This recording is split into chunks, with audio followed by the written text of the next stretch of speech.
These two topics and these two questions are the most primary and the most important question in your upcoming IHBAS entrance examination. These kind of questions are repeated every time. So make sure that you are solving these kind of questions again and again repeatedly.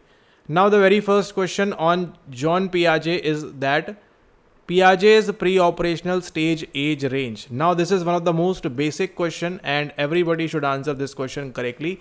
Along with that, Erikson's first psychosocial stage is called as trust versus mistrust, autonomy versus shame, initiative versus guilt, or is it about industry versus inferiority? And if anybody who is going to miss on this question and this question, they are not in this world, not possible that they are going to crack the MA Clin Sci entrance or M.Phil entrance ever. You can't do these kind of silly mistakes or easy mistakes or simple mistakes ever in your any of these entrances. So the very first question on Erikson is they are asking Erikson's first psychosocial stage is you need to remember the 8 stages as it is in the ascending order or in the descending order, whatever way you want to remember. But these 8 stages should be right there in your mouth, in your boca, without any phenomena called as tip of tongue phenomena. Without that, okay? Devoid of that, you need to remember all these 8 stages properly, right from the trust versus mistrust, then autonomy versus shame and doubt, initiative versus guilt, and this thing. You can also remember this thing as the IG. Okay, what is IG? This is your Instagram stage number 3. Like that also you can make such mnemonic. And now if you have not yet followed on Instagram, make sure you do that. Now Erikson's first psychosocial stage is called as the trust versus mistrust. This is one of the most easiest question. Autonomy versus shame and doubt is the second one. Initiative versus guilt, the Instagram, is the third one. And then you are having industry versus inferiority, that is your IEI. This is the fourth one. Now the remaining 4 you need to remember, and for that what you can refer is you can refer any NCERT book or you can refer the C book and remember all the 8 stages, because these kind of questions are repeating heavily in these entrances, and in the upcoming IHBAS 2026 paper you will have to solve such kind of questions. Now next question is on Piaget's pre-operational stage age range is called as birth to 0 to 2 to 7, 7 to 11 and 12 plus. Now they have given in the ascending order and they have given in the proper order. So you just need to remember this is your first stage, this is the second one, this is the third one, and this is the formal operational, concrete operational, pre-operational, and the sensory motor stage over here.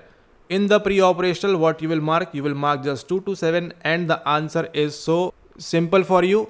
And next time they can even ask about the concrete operational, about the formal operational. They can even ask you that the irreversibility is seen in which of these stages, or reversibility is seen in which of these stages, pretend play is seen in which of these stages, or the abstract thinking is seen in which of these stages. So you should be preparing, or you should be well prepared with those all topics as well for your upcoming IHBAS entrance examination. Now moving towards the next question, that is the term zone of proximal development was coined by. The zone of proximal development was coined by John Piaget. We have just discussed that this guy has given the SPCF. Okay.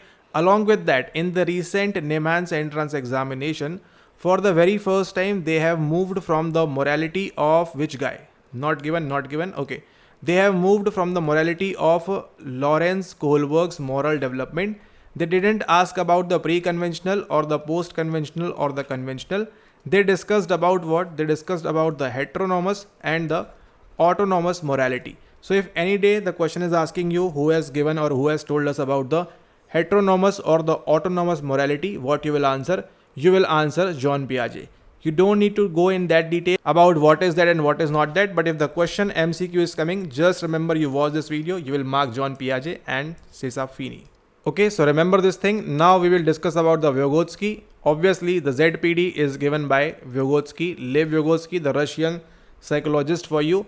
Then Erikson. We have just discussed about Erik Erikson and what he has given, the 8 psychosocial stages. What is the third one? Now you can quickly recall initiative versus guilt. Thanks Agrasa Instagram. Now we are having the Skinner. Skinner has given what? Operant conditioning. And also he has given us about the radical behaviorism as well. So I hope you are just not enjoying this video, you are taking notes on your tab or using pen copy as well. Okay, now these kind of videos are very important. And what is the correct answer? It is for sure Vygotsky. I hope all you are marking is correct.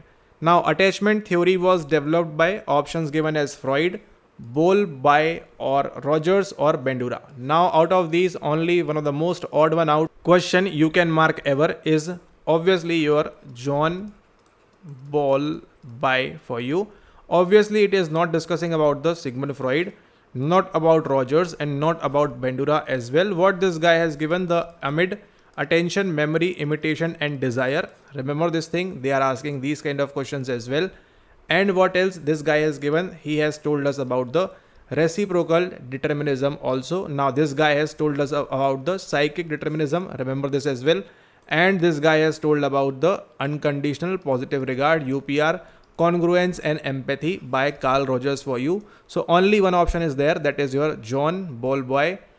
And he has given what? He has given the attachment theory. Now if we are discussing about the attachment, one more reference from your C book will come as the Rhesus monkey by Harry Harlow. Okay, remember this name as well if the situation comes, because now we are moving towards the next question, that is on strange situation experiment was done by. Now who has done this experiment? Once again, easy one. These all questions are directly from where, you know, these all questions are directly from the C book and from the CNF 7000 mock series. So if you want any day to practice these kind of questions and so that you can counter them in the real time exam, always join for the CNF 7000 mock series. Now, strange situation experiment was done by whom? Done by Mary Ainsworth or Mary Ainsworth, whatever way your LED is able to pronounce.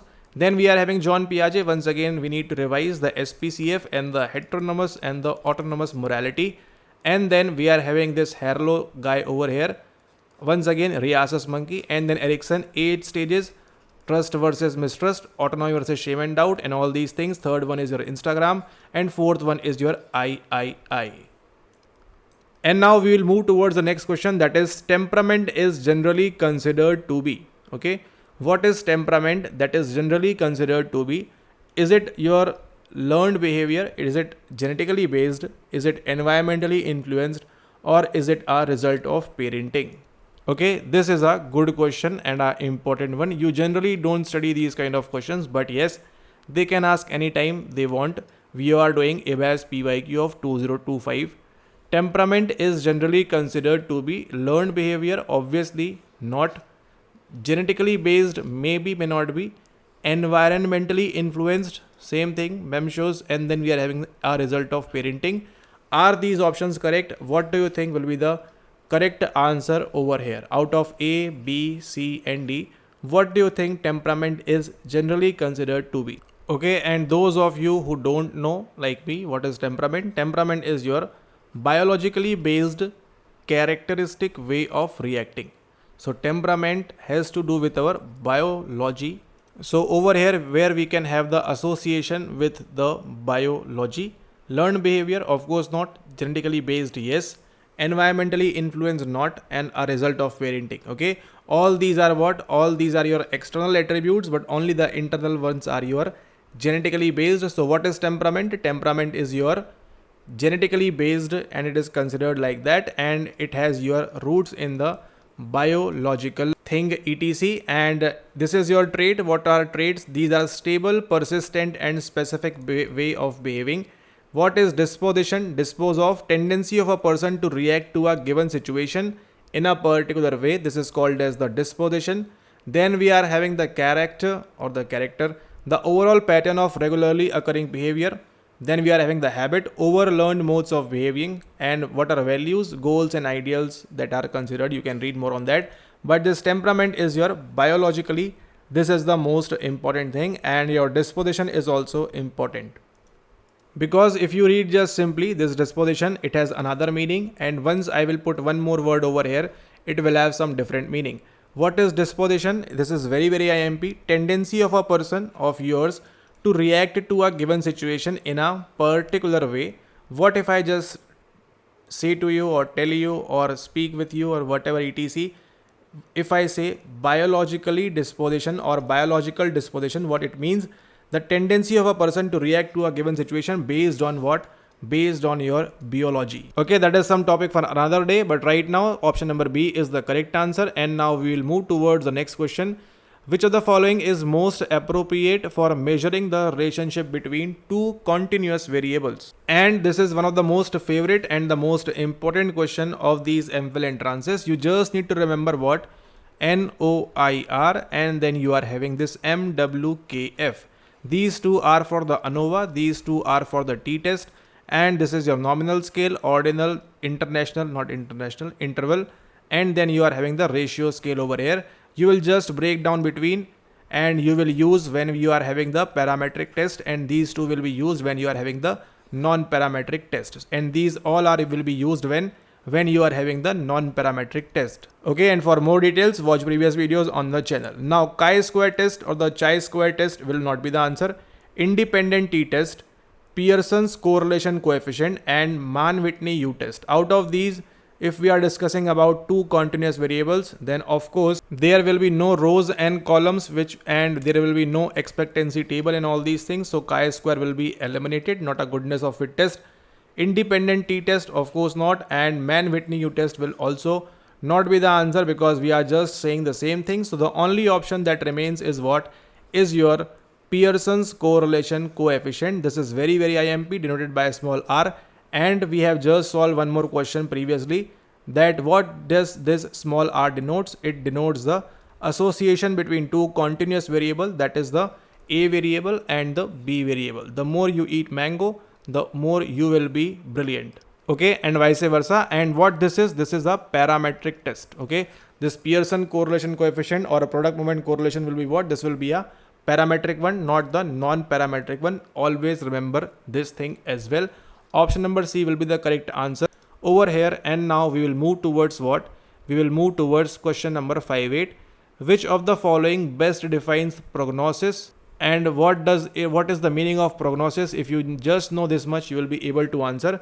History of the illness, of course not. Likely outcome or course of the disorder. Yes, this will be the answer. This will be called as the prognosis. Immediate symptoms, no. And diagnostic criteria, this is just the opposite. Diagnostic is something, or diagnosis is different thing as compared to prognosis. So remember, this will be not be the correct answer over here. So what is prognosis? What is prognosis? Prognosis is the likely outcome or course of the disorder, what that particular disorder can be. So just remember this thing, and if you want to read more about prognosis, go open the N book. It is mentioned over there as well. Now question number 5.9, which of the below interventions is primary focus in positive psychology based intervention? Option given as promoting hope, behavior therapy, psychoanalysis, and your dialectical behavior therapy. And the options given as promoting hope, behavior therapy. Why behavior therapy will link with the positive psychology?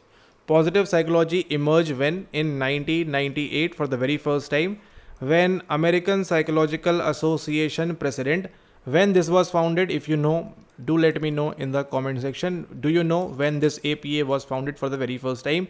And now in 1998, what happens is your M.S. Seligman becomes the president, and he moved towards this positive psychology movement, and he was a friend of whom?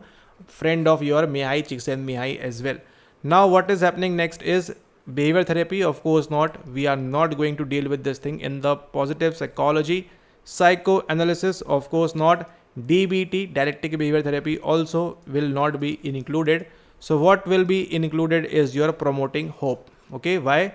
Because this hope is the positive connotation, if you know the basic meaning of hope. And we are discussing about the positive psychology. This is about the stimulus in the responses. This is about the childhood and the traumas. And this is about I don't know. But option number A, promoting hope, is the correct answer, because this hope theory, okay, this hope theory is given by whom? Given by your Charles Snyder. When? In which year? In year 1991, the same year the LPG reforms were happening. Liberalization, privatization, and globalization, in case you don't know. Okay, and this one theory of broaden and build by whom? Given by whom? This broaden and build theory is also important. Remember, given by Barbara Fredrickson. Okay. Now next question number 60. A child exhibits no eye contact, delayed language, and repetitive movements. These are characteristic of. Okay, these sort of questions are easily answerable if you are practicing from the mock series, or if you are reading from these 4 books. You can answer any day, any time, any hour these kind of questions very easily. No eye contact, delayed language and repetitive movements is the prime feature of your conduct disorder. Why this conduct? Why this ADHD? It will be the autism spectrum disorder, not some SLD. Specific learning disorder is not a thing which we will discuss if we are discussing about the no eye contact, delayed language and repetitive movement. This autism is important. Every entrance examination you will have 1 mark question on autism for sure. If not, they will ask about the theory of mind and blah blah blah. Just remember, autism is very important if you are giving any clinical psychology entrance, and ADHD as well. Conduct disorder is not a thing over here. Okay, and those who don't know from where the questions are coming, we have so many things. Just keep watching regular videos.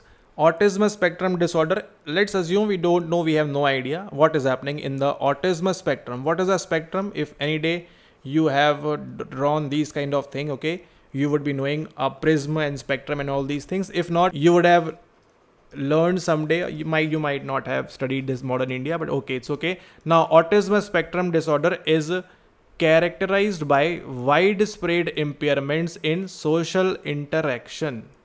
Alright, along with communication, delayed language skills and stereotyped patterns of behaviors, interests and activities. Children with autism spectrum disorder have marked difficulties in social interaction and communication across different contexts. A restricted range of okay. About 70% have intellectual disabilities as well. This is also an important feature for you. Children with autism spectrum disorder experience profound difficulties in relating to other people. Once again, no social interaction. They are unable to initiate social behavior and seem unresponsive to other people's feelings. Okay, so you would have seen some child in your neighborhood or wherever, or in a bus, train or flight, anywhere, who is unresponsive to other people's feelings. Okay, along with that, they are unable to share experiences or emotions with others. They also show serious abnormalities in communication and language, and you can read rest on your own. But right now, you know ADHD is not the synonym. This is not the synonym. What is the correct answer? Autism spectrum disorder. Why? No eye contact, no social interaction, miscommunication, delayed language and repetitive unnecessary movements by these children's. What we are seeing is happening over here. Okay, and now we will move towards the next question, that is your question number 61. Okay, we have done these questions previously as well. During embryonic development, you know, don't need to read about this question in particularly. During embryonic development, the nervous system begins forming at the zygote stage, morula, gastrula and blastocyst stage. Just remember what is the correct answer. If this will repeat, it will repeat as it is. If not, that's completely okay. Okay, you can watch previous videos. We have solved in great detail about this gastrula stage, and that is it. Now moving towards the next question. According to Marcia's identity theory, an adolescent who explores options and makes commitments demonstrates what? Identity, foreclosure, diffusion, achievement and moratorium. Okay, to answer this, you should know definitely what is your James Marcia's identity theory. Okay, foreclosure no, diffusion no, achievement will be there because we are exploring other options and makes commitments. We are making commitment, achievement, all these things will relate. Option number C will be the answer, not the moratorium as well. Moving towards the next one, that is your question number 63. Masters and Johnson's sexual response cycle. The simplest mnemonic is your EPOR, excitement, plateau, orgasm and then resolution. Just remember the same mnemonic, and this question has been taken directly from where? From the C book as it is. Excitement, plateau, orgasm and resolution. This is also a PYQ of RINPAS 2024, and that is why solving PYQs becomes very necessary and very important for all of you. Okay, now moving towards the next question. They have asked 4 questions in one single question over here. Match the theory thinker with the concept. Fiedler, Fritz Heider, Freud, Bandura over here. And then we are having implicit rules of attribution, contingency theory of leadership, unconscious conflict and your social learning theory over here as well. Okay, and once again, this is one of the most easiest question you can say, depending upon how you are preparing along with that. Now this Freud guy will only talk about what? Will only talk about the unconscious conflict. Okay, 3C only, either this will be correct or this will be correct. Now we are having Fritz Heider. Fritz Heider has given what? He has given us implicit rules of attribution. Okay, the POX balance theory as well. Now we are left with what? We are left with only one option, and this option number A is the correct answer. We have just discussed about Bandura, the Bobo doll experiment, and the social learning theory. Along with that, what you know about the reciprocal determinism, where the environment, the behavior, and the person will act into picture, and they will just, this will be the answer. Anytime you see Albert Bandura, mark a reciprocal determinism and just move on. Along with that, yes, self-efficacy as well. This concept is also given by whom? The same guy who is smiling over here. So fourth with D, and this is the correct answer as well. And what is left is your fiddler. Now this question on fiddler has been taken from where? From the leadership of topic of your social psychology, and the correct answer is your contingency theory of leadership, where member matter and all these things are into picture. Remember, Fiddler's contingency model. Okay, Fiddler's contingency model is the full name. Always remember like that, so you don't miss out on any day if this question is coming ever again. Option number A is the correct answer. Moving towards a high false positive rate in diagnosis means. A high false positive rate. Now to answer this question, you just need what? You just need basic simple common sense. Whether you know the meaning of positive, the false or high, that is the only thing which will make you answer to this question very easy. If not, you will just confuse yourself and you cannot prepare these kind of questions any day. So you need to be very careful while you are giving the entrance examination. What is a positive rate? It means we are having a good positive rate. What is false? We are just misinterpreted this positivity, and this is your high. Okay, so what is happening? Diagnosis is too strict. This will be a high false positive in diagnosis. Too strict, high, no, there is nothing like false. Normal people are diagnosed as disorders. Yes, this is showing the negative connotation, the false thing, and this will be the answer. Diagnosis has low reliability. Only one aim over here. Only single thing has been discussed over here, and disordered people go undetected. This can be also, you can think disordered people go undetected. This can be the answer, but no. Because of the positive rate, what we are discussing is the normal people. This individual who is normal, they are being diagnosed as disordered. Why? Because we are doing the false positive rate. To answer this question, you need to link yourself with the signal detection theory, where you see the hit and the miss and the false positive and that false alarm and the right alarm, that thing also. If you will link, if you know this theory, this question makes more sense to you, and option number B becomes the correct answer over here. Okay, now question number 66, a hallmark of behavioral therapy is cognitive restructuring. Okay, then what will CBT do? This free association, psychoanalysis, dream analysis. Once again, option number C, classical and operant conditioning techniques are the primary focus or hallmark of your behavior therapy. Once again, what will come into picture? Aversion therapy, systematic desensitization. Remember that lecture from the past on this thing, and who has given this concept? Joseph Wolpe, and also reciprocal inhibition. So everything is interlinked and interrelated. Just how you are preparing will make the great difference and your final selection. A structured interview commonly used in clinical psychology is, okay, what it is? Is it MMSE, SCID, WAIS and TED? So first of all, a structured interview we are discussing. So this is not an interview. This is not an interview. These two are eliminated, and now based upon your knowledge, you will answer either MMSE or SCID. So what is the full form? Structured C interview and DDD used in clinical psychology. This question has been taken from where? Directly from the N book, and you can just read more, do more and practice more these kind of questions so that you will be able to answer. SCID has been taken from the N book, and I have shown you previously as well. Now we will move towards the next question. REBT was developed by whom? REBT was developed by, you need to answer in the comment section. When was this APA founded, in which year? Okay, in 1700, 1600, 1500, 1400. When this was founded, the APA for the very first time?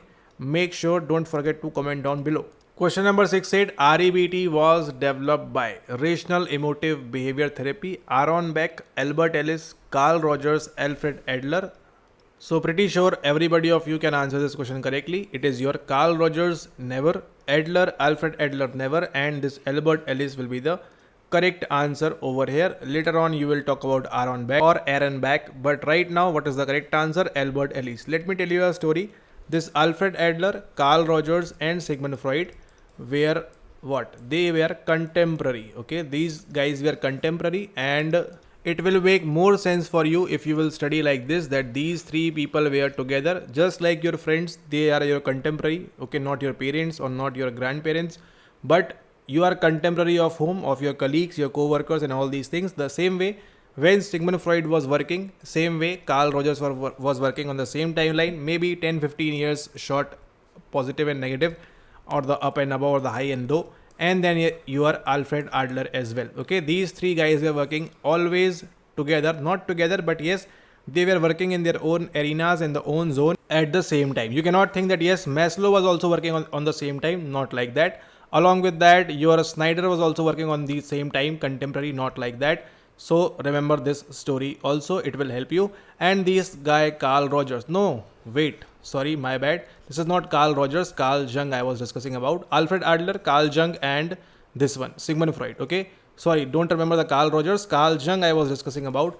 Alfred Adler, Carl Jung and Sigmund Freud was these three were the contemporary, not Carl Rogers. Carl Rogers was contemporary of whom?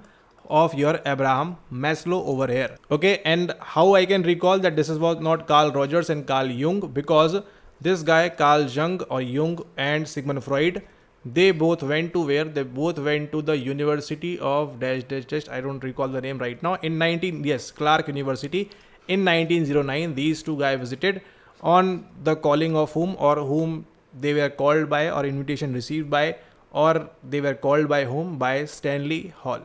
Now the bell will ring. Why? Just I mentioned right before this question to comment down when was APA founded.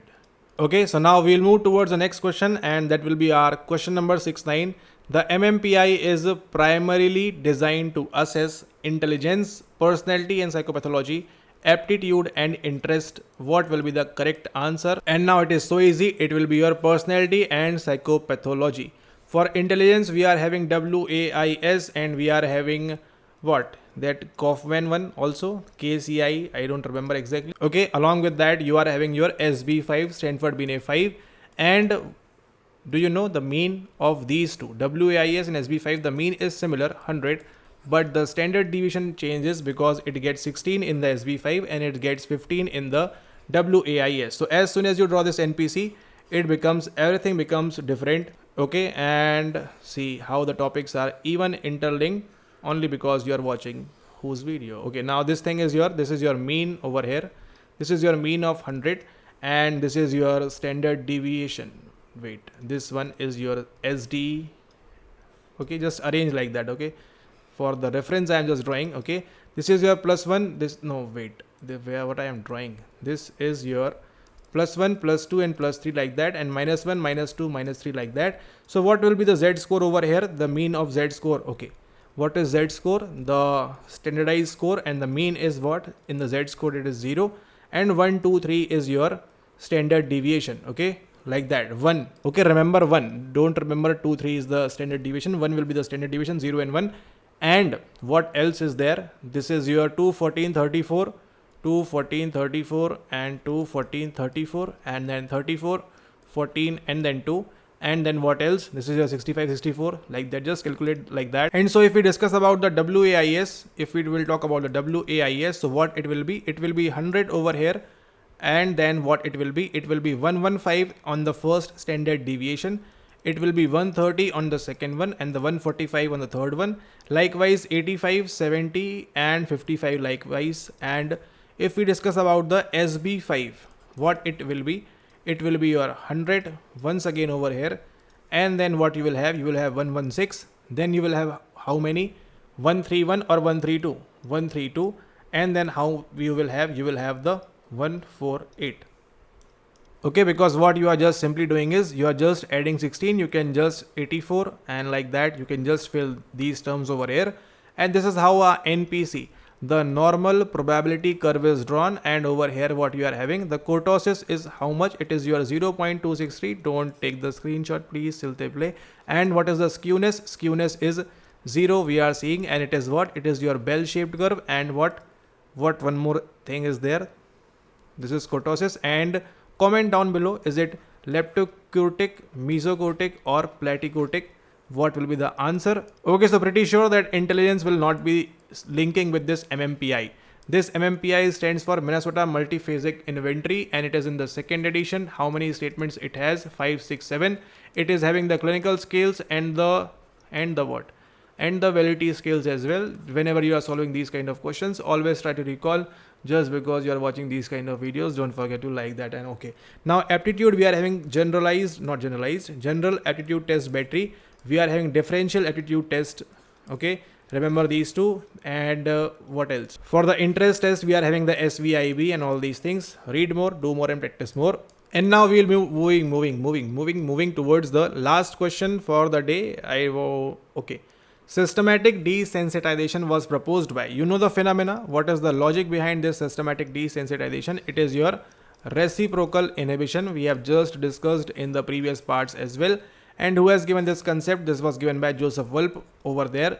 No Skinner, no Pavlov, and no Aaron T. Beck or Exner or Beck. Okay, so these are the incorrect one. Only systematic desensitization was proposed by whom?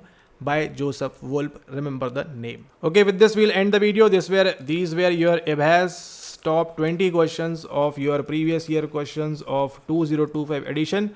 If you want to watch more these kind of videos, make sure to comment on the correct answers of the thing which have been asked on the video. Make sure to hit that like button as well, and don't do anything. Just read from the CNF books, do the mock series from the CNF 7000 if you have access to, and practice these questions again and again. Do more and more PYQs, and what? You will be getting your AIR 1, 2, 3, 4, 5, 6, 7, 8, 9, 10, 11, 12, whatever, depending upon how strongly you are preparing, how persistently you are doing the hard work, and how carefully you are watching my videos. Thank you.